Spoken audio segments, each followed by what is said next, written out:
Conservative MP Bob Seely, elected in 2017 to represent the Isle of Wight. Good to talk to you. We're going to talk about personal stuff and your life story shortly, but I want to start because I'm interested in you trying to change the law as a backbench MP. There is a vehicle called the Private Members Bill to do it. It concerns the Duke and Duchess of Sussex, Harry and Meghan. Tell me what you're trying to do and why. OK, I mean, there isn't enough time for members of parliament to change laws, and actually we need a system, in my opinion, that's closer to the United States, where it's easier for backbench MPs from whatever party to come in and bring in good ideas, because it makes the system work better if some laws can start from backbenchers and rather more than do today. And there's a couple I brought in. The one that you're referring to, Gloria, is about the Duke and Duchess of Sussex, which has been picked up quite widely, which is very nice of people.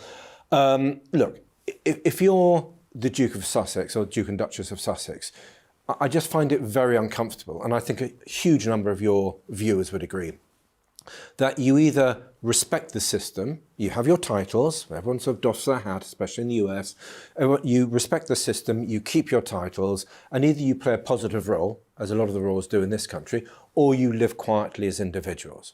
But you can't trade and trash. You can't trade on your royal status whilst at the same time trashing it. And so I think, for me, I just think that's wrong.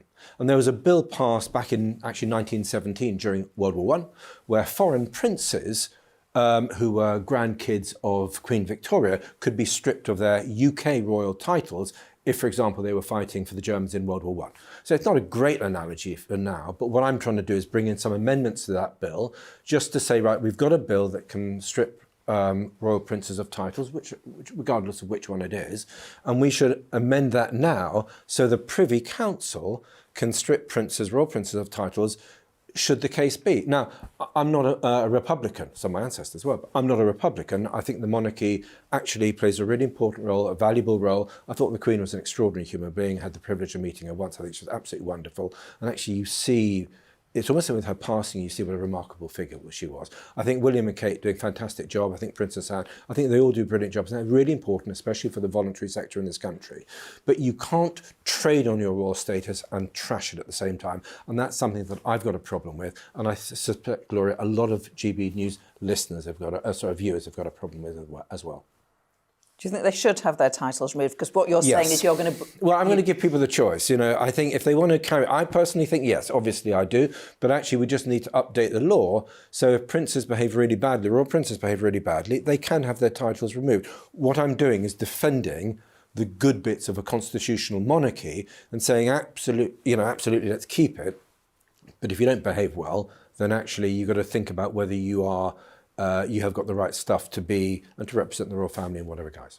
How far along the process are you in getting that to become law? Well, it's funny you say that, because I'm actually got a meeting this week, I think tomorrow, with the clerks who are very kindly writing the bill. Realistically, I will present it. Realistically, there is sadly not that great a chance of it becoming law, but I'm putting it out there as a first reading. So in the months and years to come, if there is a mood in Parliament to change it, there is something on the stocks through which we can do so. Are you pleased Harry's coming to the coronation? I'm going to give you a French, very Gallic shrug. You know, do I care either way? I'm not sure I really do, to be honest.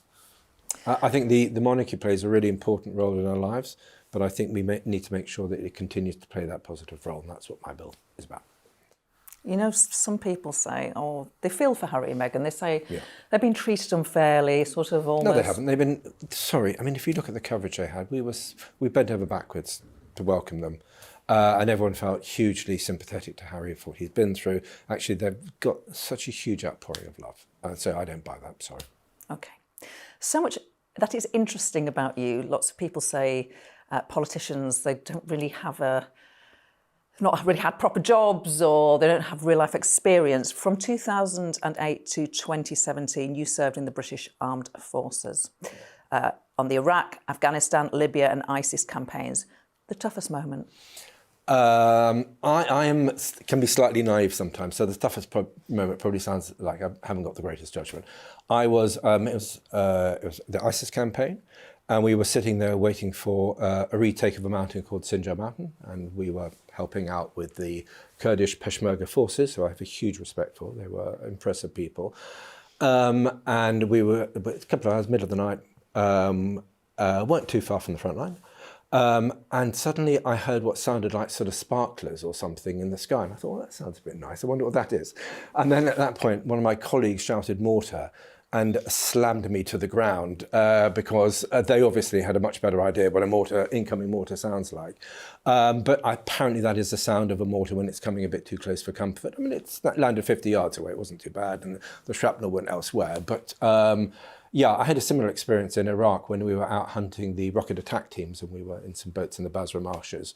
And again, you sort of heard this sort of crackling sound in the sky, and I thought, well, what? And I thought it was Eid festivities, and then sadly I realised that we were coming under rocket attack. Again, luckily nobody was killed, but yeah. Thank you, and thank you for your service to the country. My pleasure. I was a very accidental soldier. I mean, I was going to go and do it properly when I was 18, 19. Did my bit before the regular commission board, then decided against it because I don't want to go and live in Germany because that's where the tank regiment I would have served with, and then I joined as just a private, and then a very junior NCO, and got mobilised to go to Iraq on a fantastic tour. So I was a very accidental soldier, but I did love my time. I did 10 years, and actually, I really recommend it. Something else that's interesting about you is that you spent some time in the Soviet Union when you were young, in your 20s. Even younger. I've done everything in the wrong order in my life. Yeah. I was a stringer for the Times, actually, and for the Washington Post, and I went out there when I was, I think, just 21, and I went there on an education holiday because I'm working as a journo, had some money for the first time in my life, and I thought I can either go and lie on a beach in Tunisia or I can go off to West Ukraine, and which was then in the Soviet Union. And David Alton, very well-known Liberal MP, now very well-known peer, does great work on human rights stuff, proper human rights. He's a real advocate and champion, especially in places like Hong Kong and elsewhere. And his assistant, who was a mate of mine at the time when David Alton was an MP, said, go to West Ukraine because you're going to meet priests there who are being sent to the Chernobyl cleanup operation without protective clothing, so they all get cancer and die. And I thought, as a young man, 20-year-old, who'd been brought up during the Cold War, always wondering whether we were all going to get killed in a nuclear war, of that generation, I thought that's really fascinating. And I thought, I was really curious about life, and so I thought, okay, I've never been to the Soviet Union. I want to find out if Ronald Reagan is right, if it is this great evil empire. He was right, it was an evil empire, no question about it. And I went out there and I met all these priests, and I rocked up in a place called Lviv, a city in western Ukraine, in the first Easter that the Soviet regime and Gorbachev had allowed them to practice Christianity openly and to celebrate Easter openly. And all these little old babushkas and little old ladies, all look like my mum, because my mum sort of comes from that part of the world as well. All these little old ladies turned up with their beautifully little painted eggs, which are real eggs, not sort of plastic eggs, but sort of real eggs, which they painted in these little wicker baskets, and they'd come in from the villages around Lviv, and it was just the colours and the sounds of all these little pocket Baroque cathedrals in Lviv will stay with me forever. And then I went off to Kiev, did some freelancing, and then the Times said, do you want to go back there permanently? And I had 3.5, 4 years of travelling around the Soviet Union, post-Soviet states, having lots of adventures, and I have to say it was one of the, I'm lucky, I've had 3 fantastic jobs in my life, and that was one of them. Yeah. And your fantastic job now, because we're assuming that. This is number 3 of that, and I hope my last fantastic job. We'll see. You represent a beautiful part of the world. I do. You're I'm very Member lucky. of Parliament for the Isle of Wight, because it is so beautiful. It is fabulous. There are lots of wealthy people from outside the Isle of Wight who think, I'll have a bit of that, please. Yeah. I'll have my second home there. Okay. I'm sure that has challenges, but also some merit too. But should they pay a bit more? Yes, they do. I don't think they should it depends where you are and your pressures. So I think our anti-Tory coalition councillor said we want to pay them. Everyone to pay the maximum amount. It's up for our councillors to decide the amount. So I do think they should pay more. How much more is open for debate.